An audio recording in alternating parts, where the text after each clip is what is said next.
नमस्कार। आरबीएफ में आप सभी दर्शकों का स्वागत है। मैं हूं रिकेश बैरागी।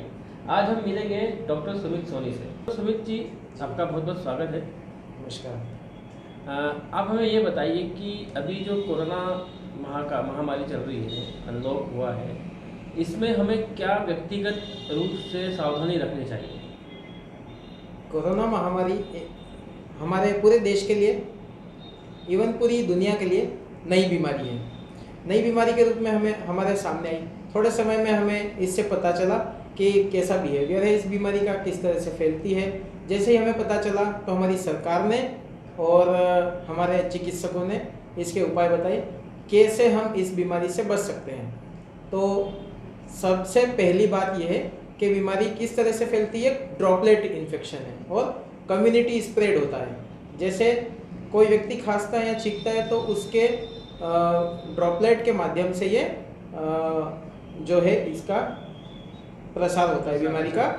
उस समय अगर उदाहरण के लिए किसी व्यक्ति ने मास्क पहन रखा है, अगर वो व्यक्ति पॉजिटिव है और उसने मास्क पहन रखा है तो इस बीमारी को वो कम्युनिटी स्प्रेड में जाने से रोक सकेगा।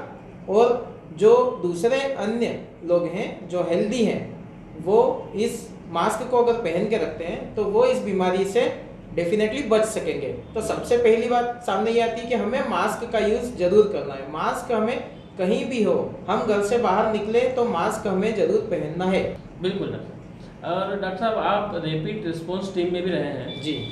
जिसके तहत आपने पिटोल में भी ड्यूटी की है। मैं जानना चाहता हूं और हमारे दर्शकों को बताना चाहता हूं कि इस महामारी काल में कितना भयावह रूप रहा होगा जब अन्य राज्यों से मजदूर या लोग इस राज्य में आए। वहाँ क्या स्थिति बनी होगी? आपने ड्यूटी की है, अपने नज़रिए से आप कृपया बताएं। देखिए, कोरोना महामारी में हमारे झाबुआ ज़िले में हमने 22 आयुष चिकित्सकों ने इस महामारी में कोविड-19 के तहत अपनी सेवाएं दी है, ज्वाइनिंग की है। तो उसके तहत हमें सीएमएचओ, हमारे झाबुआ ज़िले के सीएमएचओ, सिविल सर्जन और आरएमओ सर के द्वारा जो भी हमें निर्देश दिए गए, उन निर्देशों का पालन करते हुए हमने अपनी सेवाएं दी है। सबसे पहले हमें पिटोल, जो हमारा मध्य प्रदेश गुजरात का बॉर्डर है, चेक पोस्ट है, तो वहाँ पे काफ़ी बड़ी संख्या में प्रवासी लोग, उसमें मजदूर भी थे और अन्य लोग भी थे जो अपने घर को जाना चाहते थे।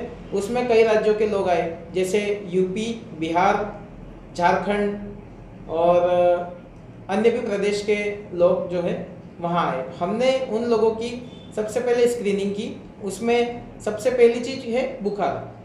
कुछ लोग पैदल चल के आए, कुछ लोग उनको जैसे जो साधनों की उपलब्धता हो गई उस साधन के माध्यम से वो आए। हमारे पास आने के बाद हमने उनकी स्क्रीनिंग करी, उनको कोई कोरोना संबंधित लक्षण है या नहीं, या सर्दी खांसी बुखार किसी भी तरह के कोई लक्षण हो तो हमने उनको क्वारंटाइन किया और उसके बाद उनका स्वास्थ्य परीक्षण करके और हमने उनको उनके गंतव्य स्थान तक, सरकार ने बहुत अच्छी सुविधा उन लोगों को दी और बहुत अच्छे से उनका ध्यान रखा और उनको उनके गंतव्य तक पहुंचाया। उस समय हजारों लाखों की भीड़ में प्रवासी लोग आए, मजदूर लोग आए।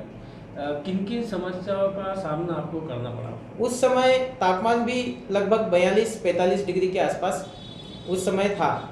उस समय हमको डर था, सभी को डर था। हमारे लिए भी कोरोना बीमारी नहीं थी तो डर जरूरी था, इसलिए ताकि हम अपनी सावधानी रखें और हम इन्फेक्टेड ना हो सके। कोरोना महामारी में लॉकडाउन चला, लॉकडाउन अब ख़त्म हो चुका है, अनलॉक 1 शुरू हो गया है। बाज़ारों में भीड़ हम देखते हैं, बिल्कुल जैसे अब भय मुक्त हो गए हैं। तो आपको क्या लगता है डॉक्टर साहब कि अब आज की तारीख में क्या करना चाहिए? क्या ये भीड़ एक खतरा बन सकती है?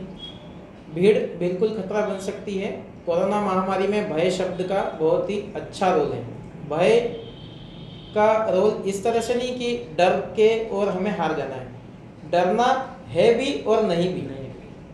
डरना इसलिए है ताकि हम सावधानी रख सकें, जो हम बीमारी से बच सके। और डरना इतना नहीं है कि हम अपना आत्मविश्वास खो दें और आत्मबल हमारा जीरो हो जाए, क्योंकि अगर हम अंदर से हमारा आत्मविश्वास खो देंगे तो बीमारी हमारे ऊपर अटैक कर सकती है।